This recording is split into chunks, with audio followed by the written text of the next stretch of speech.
ನಮಸ್ಕಾರ ವೀಕ್ಷಕ ಬಂಧುಗಳೇ, ಮುಜರಾಯಿ ಇಲಾಖೆಗೆ ಸೇರಿರುವಂತ ಬನಶಂಕರಿ ದೇವಾಲಯದ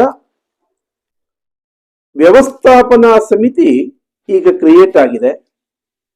ಇದೊಂದು ಐತಿಹಾಸಿಕವಾದಂತ ಕಮಿಟಿ ಅಂತ ನಾನು ಭಾವಿಸ್ತೀನಿ. ಕಾರಣ ಏನು ಅಂದ್ರೆ, ಕಳೆದ 6-8 ವರ್ಷಗಳಿಂದ ವ್ಯವಸ್ಥಾಪನಾ ಸಮಿತಿ ಆಗಲಿ ಅಭಿವೃದ್ಧಿ ಕಮಿಟಿ ಆಗಲಿ ಆ ಒಂದು ವ್ಯವಸ್ಥೆ ಸಾಕಷ್ಟು ಏರುಪೇರುಗಳನ್ನು ಕಂಡಿದೆ.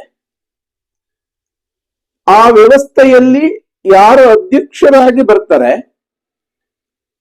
ಅವರು ವ್ಯವಸ್ಥೆಯನ್ನ ದುರುಪಯೋಗ ಪಡಿಸಿಕೊಂಡು ದೇವಾಲಯಕ್ಕೆ ಮುಜುಗರವನ್ನ ಮಾಡುವಂತ ಷಡ್ಯಂತ್ರಗಳನ್ನ ಮತ್ತು ದುರುಪಯೋಗವನ್ನ ಮಾಡಿರುವಂತದ್ದು ಈಗ ಸಾರ್ವಜನಿಕವಾಗಿ ಗೌಪ್ಯವಾಗಿ ಉಳಿದಿಲ್ಲ. ಆ ಹಿನ್ನೆಲೆಯಲ್ಲಿ ಈಗೇನು ವ್ಯವಸ್ಥಾಪನಾ ಸಮಿತಿ ಬಂದಿದೆ, ನಾನು ಅಂದುಕೊಂಡಿದ್ದೀನಿ ಎಲ್ಲ ಸುಸಂಸ್ಕೃತ ವ್ಯಕ್ತಿಗಳು ಅಂದ್ರೆ ಹಣ ಮಾಡೋದಕ್ಕೋಸ್ಕರ ದೇವಾಲಯ ಪ್ರವೇಶ ಮಾಡಿಲ್ಲ ಅಂತ ನಾನು ಅಂದುಕೊಂಡಿದ್ದೀನಿ. ಕಾರಣ ಏನು ಅಂದ್ರೆ, ಈಗ ಯಾರು 7-8 ಜನ ಸಮಿತಿಯ ಸದಸ್ಯರಿದ್ದಾರೆ, ಎಲ್ಲರೂ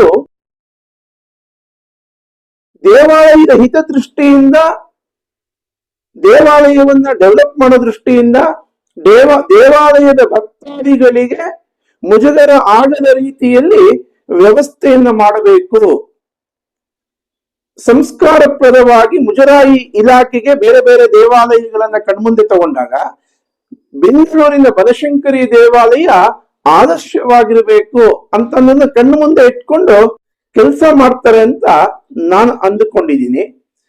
ಅದು ಸತ್ಯವೂ ಆಗಬೇಕು.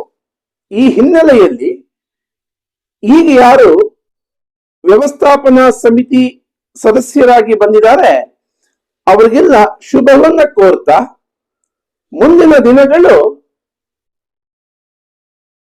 ಸಂಸ್ಕಾರಪ್ರದವಾದ ದೇವಾಲಯದ ವ್ಯವಸ್ಥೆಯ ಭಕ್ತಾದಿಗಳಿಗೆ ಮುಜುಗರವಾಗದೆ ಇಡೀ ದೇವಾಲಯ ಒಂದು ಸುಸಂಸ್ಕೃತ ವಾತಾವರಣ ಜೊತೆಗೆ ಇಲಾಖೆಯಲ್ಲಿ ಅಧಿಕಾರಿಗಳಿಗೆ ಆದರ್ಶವಾಗಬೇಕು. ಅಂದ್ರೆ ನಾವು ಅಧಿಕಾರಿಗಳಾಗಿ ಈ ವ್ಯವಸ್ಥಾಪನಾ ಸಮಿತಿ ಸದಸ್ಯರೇನಿದ್ದಾರೆ ಆ ರೀತಿ ನಾವು ಕೆಲಸ ಮಾಡಬೇಕು ಅಂತ ಆ ಅಧಿಕಾರಿಗಳಿಗೆ ಅನ್ನಿಸುವ ರೀತಿಯಲ್ಲಿ ಕೆಲಸ ಮಾಡಬೇಕು ಅಂತೇಳಿ ನಿಮ್ಮನ್ನೆಲ್ಲ ಬಹಳ ಆದರದಿಂದ ಸ್ವಾಗತ ಮಾಡ್ತೇನೆ.